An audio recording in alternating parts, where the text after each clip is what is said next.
Arestado ang isang 32 anyos na lalaki na isinagawang police response operation bandang alas 11 kaninang umaga, Pebrero 24, sa taong kasalukuyan sa barangay Magsaysay, Parang.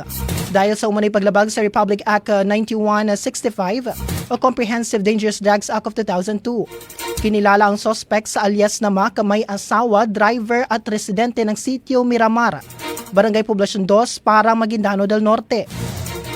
Isinagawa ang operasyon ng pinagsanib na puwersa ng Parang Municipal Police Station sa ilalim ng Philippine National Police, katuwang ang Provincial Drug Enforcement Unit na Maguindanao del Norte Police Provincial Office.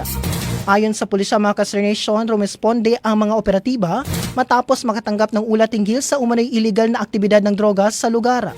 Nahuli umano ang suspect habang gumagamit ng improvised tutor na may lamang puting kristalino nga substansya na pinaniniwala ang shabu. Sa isinagawang search incidental to lawful arrest, na-recover ang 3 heat-sealed transparent plastic sachet na naglalaman ng hinihinalang shabu na may tinatayang kabuuang timbang na 0.1 grams at tinatayang street value na 680 pesos.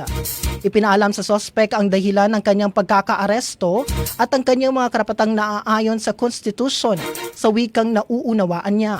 Dinala siya sa isang pagamutan para sa medical examination bago inilipat sa Parang Municipal Police Station para sa dokumentasyon na pagmamarka, inventaryo ng mga nakumpiskang ebidensya at pagsasampa ng kaukulang kaso.